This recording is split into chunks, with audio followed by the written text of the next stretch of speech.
Salut à tous, on va parler communication, marketing. Communication ou marketing d'ailleurs? Marketing ou communication? Est-ce que c'est la même chose? Laetitia Jallet donc, est avec nous. Salut Laetitia. Bonjour Stéphane. Juste un mot autour de cette entreprise que tu vas nous présenter, qui s'appelle Bicom. En fait, groupe canadien, c'est ça? Oui, né à Montréal. Né à Montréal. Fondé par deux Québécoises. Et puis, de fil en aiguille, on a ouvert un bureau à Toronto, à New York et en France l'année dernière. Ah oui, québécoise, parce qu'on en dira un mot, enfin peut-être plus qu'un mot d'ailleurs, il y a...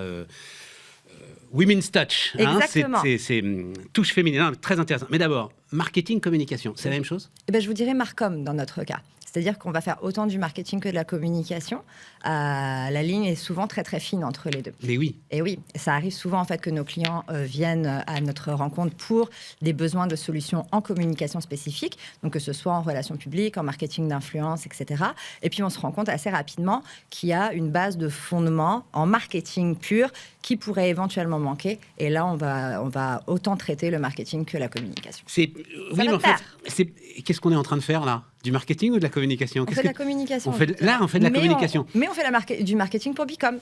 Oui, mais alors, ça m'intéresse, pardon, mais ça va vous intéresser aussi. C'est-à-dire, là où la ligne va séparer les deux, le marketing et la communication, c'est en fait la définition de l'offre finalement. Exactement. Voilà. Tout à fait.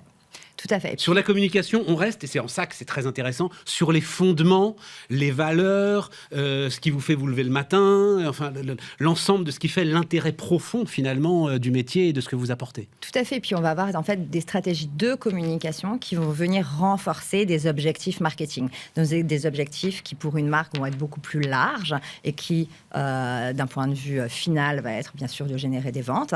Et puis pour cela, on va mettre en place différents outils, dont des outils de communication pure et des stratégies dont on va pouvoir parler ensemble. Alors, on va parler de stratégie, je vais le dire encore un peu différemment. En marketing, on peut légèrement mentir, voilà, je vais le dire comme ça, ou au moins mentir par omission. Je pense qu'en communication, c'est une erreur aujourd'hui terrible que de penser qu'on peut mentir. Effectivement, le consommateur aujourd'hui est extrêmement averti, il est extrêmement éduqué et il est à la recherche de cette authenticité, cette transparence-là. Donc oui, c'est extrêmement difficile de lui mentir et c'est définitivement pas une avenue qu'on conseille à nos clients. Alors, vous faire sortir des sentiers battus, c'est quoi la communication? Qu'est-ce qui, aujourd'hui, est pour toi le fer de lance d'une agence de communication moderne? L'agilité. L'agilité, la flexibilité, ça c'est extrêmement important. Avoir la confiance de nos clients de façon à vraiment travailler ensemble comme des partenaires et non pas d'avoir une relation de fournisseur. Ça c'est extrêmement important et ça va en fait permettre à nos clients sur nos conseils d'avoir toute une stratégie de test and learn, donc des essais-erreurs qui va leur permettre d'apprendre plus vite puis de se retourner en bon québécois sur un dixaine très très rapidement. Quoi Oui, en bon se retourner sur un quoi? Se retourner sur un 10 cents, c'est-à-dire en très très peu de temps. Ah, sur un 10 cents, une pièce de 10 cents. Exactement. Ah, formidable. Oui, mais je voulais t'amener à parler des influenceurs, moi. Oui, ok. Parce qu'ils t'intéressent, les influenceurs. Ça m'intéresse beaucoup. Et je pense qu'ils peuvent faire peur un petit peu à certains de tes clients, non? Ah non, moi je ne vais pas travailler avec ces gens-là. Oh là là, non. C'est vrai, vous avez tout à fait raison. Raconte-moi un peu le truc. Alors en fait, le marketing d'influence, donc le fameux monde des influenceurs, il faut le voir comme du bouche à oreille digital. Donc il ne faut pas en avoir peur. Le terme a été extrêmement galvaudé. Moi, je serais d'avis à plus parler de créateurs de contenu que d'influenceurs. Le terme d'influenceur, on l'entend dans l'actualité. Mais on voit Dubaï, le jet, etc. Et tout ce que beaucoup des patrons que tu rencontres ne veulent absolument pas voir pour leurs produits. Voilà. Exactement. Mais un influenceur, ça peut être vous. Ça peut être vous, ça peut être moi, ça peut être vos enfants, votre meilleur ami, etc., qui va avoir une présence sur les réseaux sociaux. Et ces personnes-là, si tant est qu'elles ont entre 1000 et 10 000 abonnés, on va les qualifier de nano-influenceurs. Donc, dans le marketing d'influence, dans le monde des influenceurs, il n'y a pas que des créateurs qui vont avoir 5 millions d'abonnés, qui vont coûter une fortune ou qui vont être très difficiles à atteindre. Et on va avoir aussi des gens comme vous et moi qui vont avoir une communauté certes plus restreinte, mais qui vont avoir un impact de persuasion auprès de leur communauté, des gens qui connaissent en règle générale, 10 fois supérieur à ce qu'une célébrité pourrait dire. Et entre ce fameux influenceur VIP et ce nano-influenceur-là, eh ben vous avez tout un funnel existant, des influenceurs que l'on qualifie de micro, de macro, de VIP, avec lesquels, en fait, on va pouvoir développer des stratégies qui, toutes travaillées en parallèle, vont permettre d'atteindre plusieurs objectifs. Parce que c'est faux. L'agence ou la personne qui vous dira qu'un seul influenceur va vous permettre d'atteindre un succès d'un point de vue ROI, va vous générer des ventes, va vous générer du UGC, va vous générer des revues de produits, par exemple, sur votre site Internet. C'est faux, ça c'est une licorne, ça n'existe pas. Il faut avoir plusieurs stratégies qui, toutes de concert, vont permettre d'atteindre différents objectifs. Tu as dit bouche à oreille. Digital, oui, tout à fait. C'est ça. C'est vraiment comme ça. Créer une conversation autour de ton produit, Exactement. autour de ce que tu as à vendre. Et ça prend du temps. Alors, il faut accepter Exactement. Il faut être le patient. faible bruit qui, petit à petit, devient une véritable conversation. Alors, ça peut aller très vite. Ça peut aller très vite. Ça peut aller très vite parce qu'on le voit aujourd'hui. Alors, on travaille avec des algorithmes sur les plateformes digitales, que ce soit des TikTok, que ce soit des Instagram. Donc, on peut avoir de très, très belles surprises et des très beaux succès. C'est bien évidemment ce que tous nos clients nous demandent. Mais oui. Ils arrivent en nous disant, Si on tu veut dis ça, être tu crées de viral. l'attente. Oui, voilà, c'est ça. Exactement. Ouais, je On vais veut être être viral. viral. Ben, ça, c'est notre rôle, après, en tant qu'expert, justement, du marketing d'influence, de leur expliquer que, bien entendu, on voudrait que tous nos clients deviennent viraux, extrêmement populaires du jour au lendemain. Mais il y a beaucoup de travail derrière. Et c'est pour ça que on leur conseille, ça nous arrive très régulièrement d'avoir des clients qui nous disent bah là on a essayé en interne, on avait une personne qui faisait un petit peu de marketing d'influence en même temps qu'autre chose, ou on a travaillé avec une agence mais on a dépensé énormément d'argent sur une ou deux personnes puis on est déçu.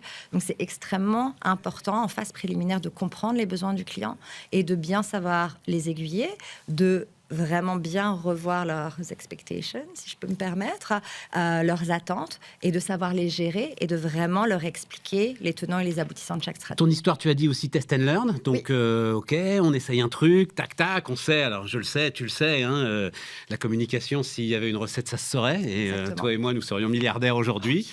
Force est de constater qu'on ne l'est pas, mesdames et messieurs. Et donc, il y a de toute façon toujours quelque chose d'irrationnel, toujours quelque chose d'insaisissable. Exactement.